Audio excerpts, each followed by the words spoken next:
Hey everybody, hope everybody's doing well, enjoying their weekend. Hi. So we're going to talk for a minute today about dragon anatomy. Why? Well, number one, I think it's important to understand what exactly dragon anatomy entails, and also if your dragon becomes ill, which we're going to talk about in a separate video, we're going to talk about diseases that are sort of typical for bearded dragons to get. We're going to talk about them, so I want you to have an idea of where we're talking about when we get to some of those things, because some diseases affect them differently than other diseases. Okay, so first of all, let's see, I want to thank Finnian for allowing us to view his x-ray. Let me see if I can get you in a little bit closer. Okay, so this is Finn's x-ray. This was taken, oh my gosh, I guess we're headed to 5 years ago when he first started flipping himself over, but before his back legs started acting up. One of the first things they do when they're trying to determine what's going on with the bearded dragon is they take an x-ray. Especially if they're experiencing any kind of limping or paralysis or anything that, you know, might have a bony structure reasoning behind it, they will try to do an x-ray and find out. Okay, so this is Finnian.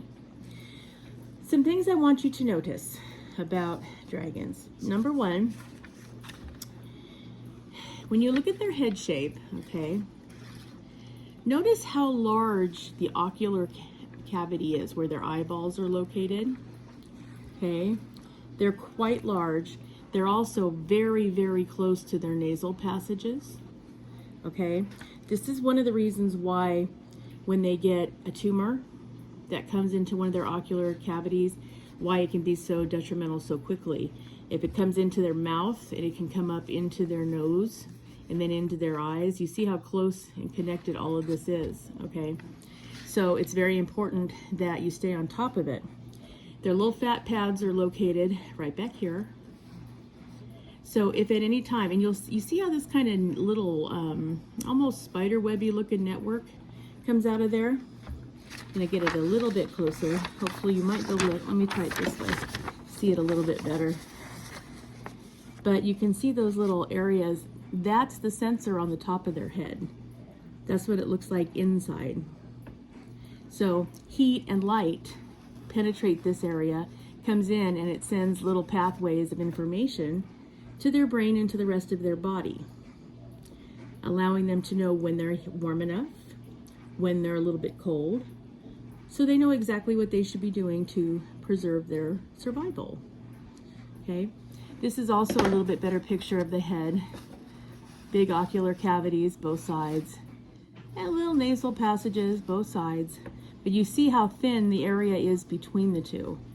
So it's very easy when they do get something that metastasizes, which means spreads, that it can jump from one to the other because very closely related. Also, this little space right here at the very tip, hopefully you can see that. That little space is the remnant of what's left of the bearded equivalent of an egg tooth. That's how they break out of the shell. And then it becomes that little flat surface that you see right in the front of their snout. Kind of looks like, you know, where their lips would start, right in the very front. That's what it looks like after that egg tooth is no longer there. Okay. So then we'll move down a little bit. Now, one of the things to notice here is that, and I'm sorry they didn't get Finn's hands in there very well. They should have, but anyway, they didn't. They were too busy focusing on the spine because they really thought he had a spinal cord tumor or herniated disc or something terrible. You'll note he had none of that. His spine was pristine, which didn't help with diagnostics, but made me feel better. Okay, so then they have their shoulder harness, okay, and all of this information. Their arms come out, okay. Then their lungs.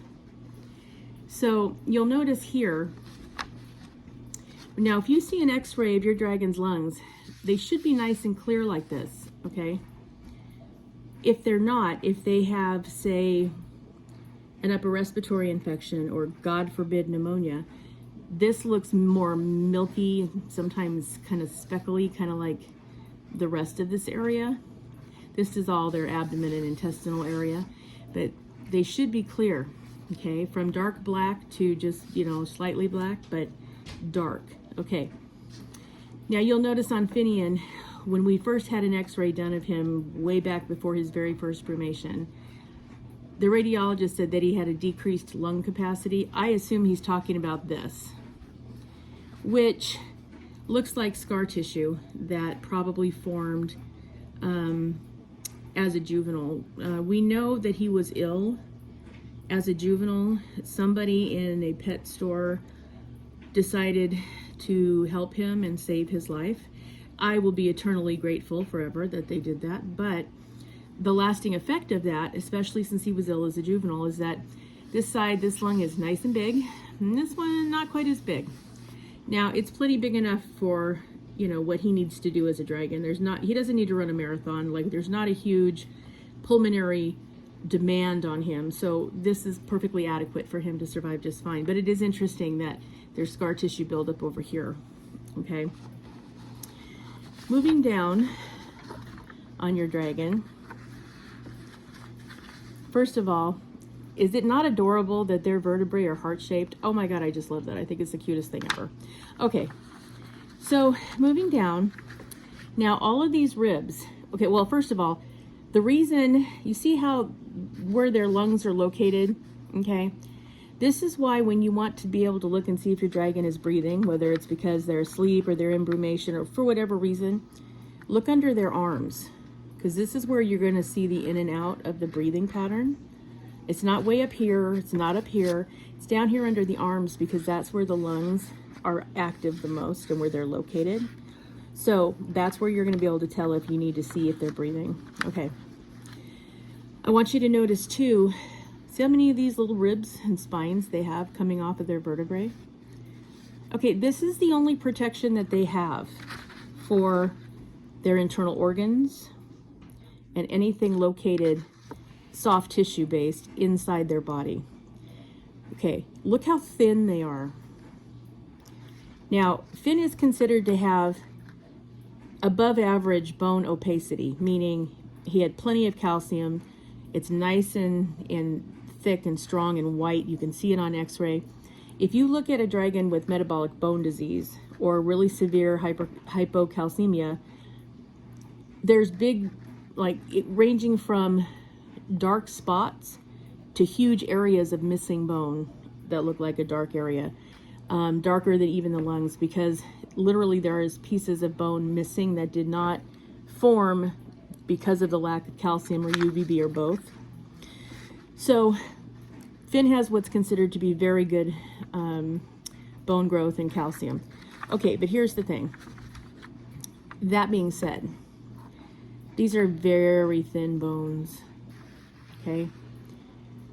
It's enough protection for this lizard if they're climbing along and they fall off a rock, or they're climbing under a bush and, they get wedged or something.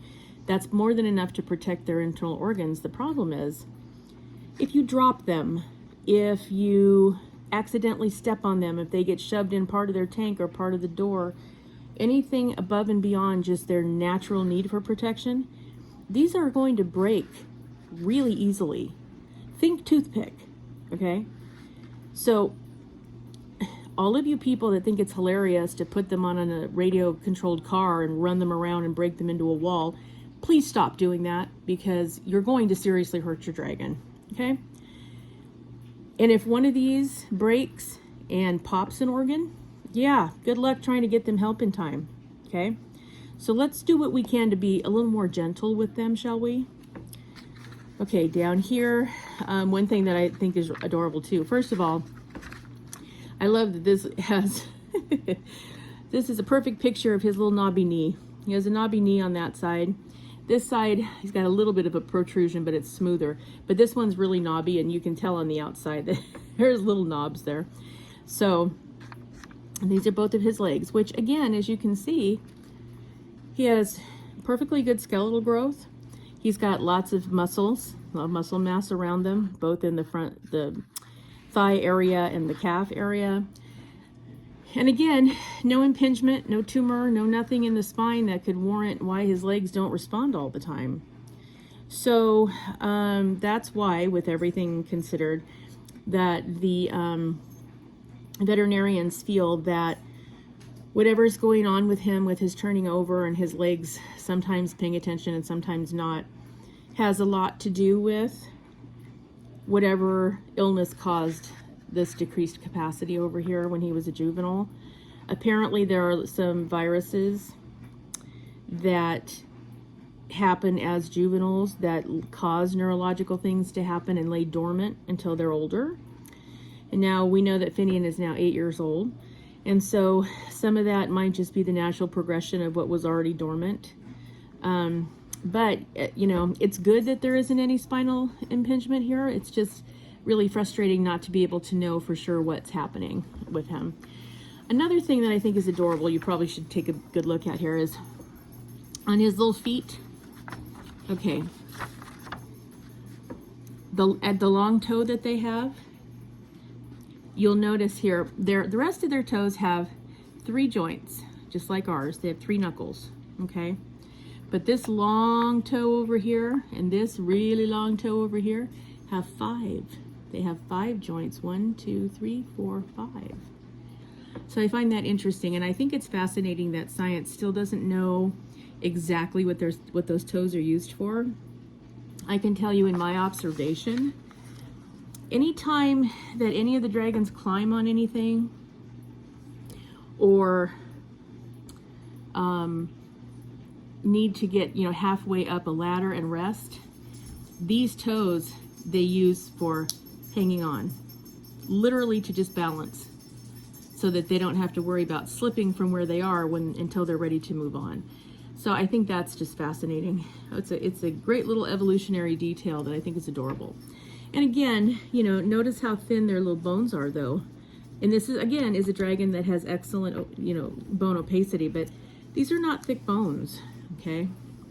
If you're too rough with your lizard, you're going to hurt them, and possibly quite badly. So it's important that you pay close attention.